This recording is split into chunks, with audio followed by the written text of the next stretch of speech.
Di titik terendah itu, cara Tuhan ngingetin kamu. Pernah nggak sih kamu ngerasa hidup lagi nge-push kamu habis-habisan? Kayak bangun tidur aja udah capek duluan. Mau cerita ke orang juga bingung, karena ngerasa nggak ada yang benar-benar ngerti. Dan di kepala kamu cuma muter satu pertanyaan. Kenapa sih harus aku? Jujur ya, hampir semua orang pernah ada di titik itu. Titik di mana semuanya kerasa berat, sepi, dan kayak nggak ada jalan keluar. Tapi coba deh, pelan-pelan kita lihat dari sisi yang beda. Gimana kalau justru di titik itu Tuhan lagi paling dekat sama kamu? Selama ini kita sering mikir, kalau hidup lagi enak berarti lagi dekat sama Tuhan. Kalau hidup lagi berantakan, berarti lagi dijauhin. Padahal, nggak sesederhana itu. Kadang justru pas hidup kamu lagi hancur-hancurnya, disitulah Tuhan lagi nyapa kamu. Tapi dengan cara yang beda. Coba bayangin gini, hidup kamu itu kayak HP. Selama semuanya normal, notifikasi cuma muncul kecil di atas. Kadang kamu lihat, kadang kamu cuekin. Tapi kalau ada yang penting banget, notifnya bunyi terus. Layarnya nyala terang, bahkan bisa ganggu banget. Nah, titik terendah dalam hidup itu kayak notif darurat. Bukan buat bikin kamu panik, tapi buat bilang, coba deh berhenti dulu. Ada yang perlu kamu lihat.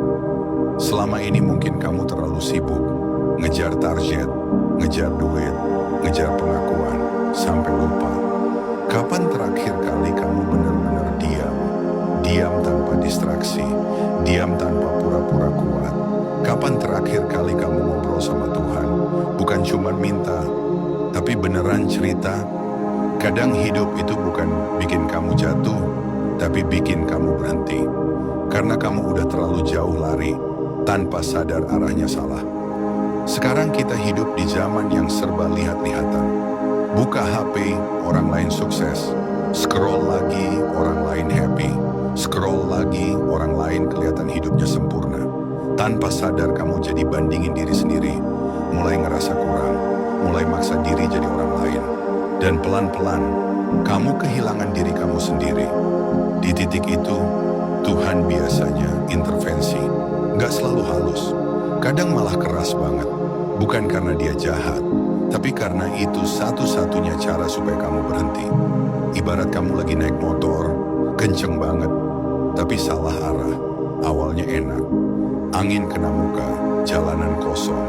Kamu ngerasa, wah ini aman. Padahal, kamu lagi menuju arah yang salah. Kalau kamu pelan, gampang buat putar balik.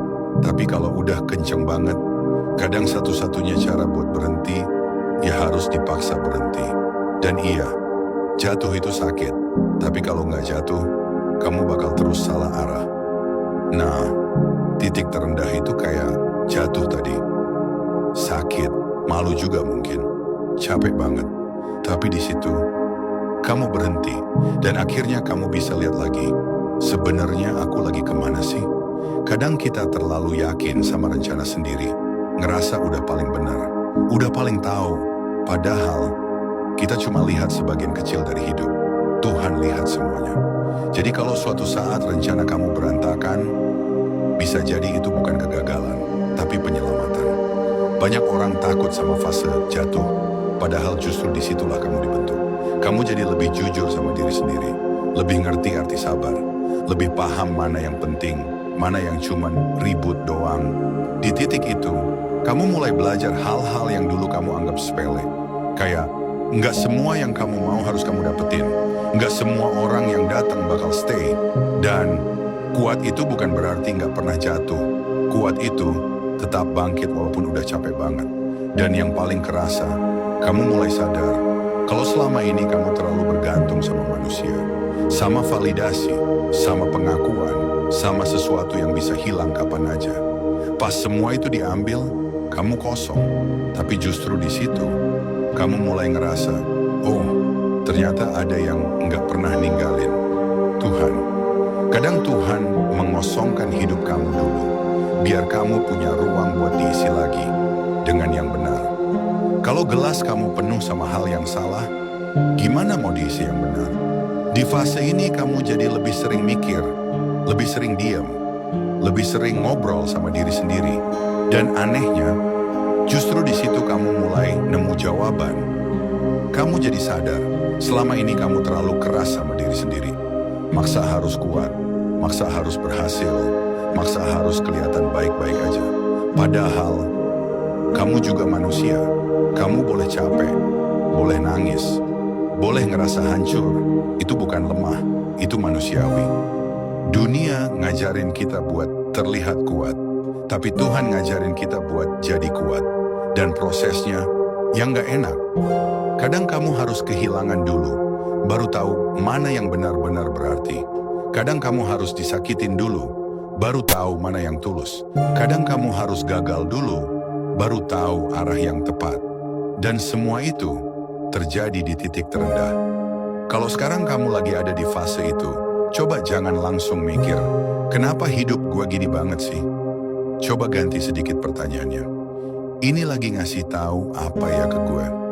Mungkin ini bukan hukuman, mungkin ini panggilan buat balik, buat berhenti sebentar, buat benerin arah. Karena bisa jadi, yang kamu anggap kehancuran sebenarnya cara Tuhan nyelamatin kamu dari sesuatu yang lebih buruk. Jangan buru-buru bilang hidup kamu hancur. Bisa jadi kamu lagi dibentuk kayak tanah liat. Ditekan, diputer, dibentuk. Kelihatannya kasar. Tapi tanpa itu nggak akan jadi apa-apa. Sekarang mungkin kamu belum lihat hasilnya. Tapi percaya deh, nggak ada proses yang sia-sia. Semua air mata yang kamu tahan, semua rasa sakit yang kamu lewatin, semua malam yang kamu hadapin sendirian, itu lagi ngebentuk kamu, pelan-pelan.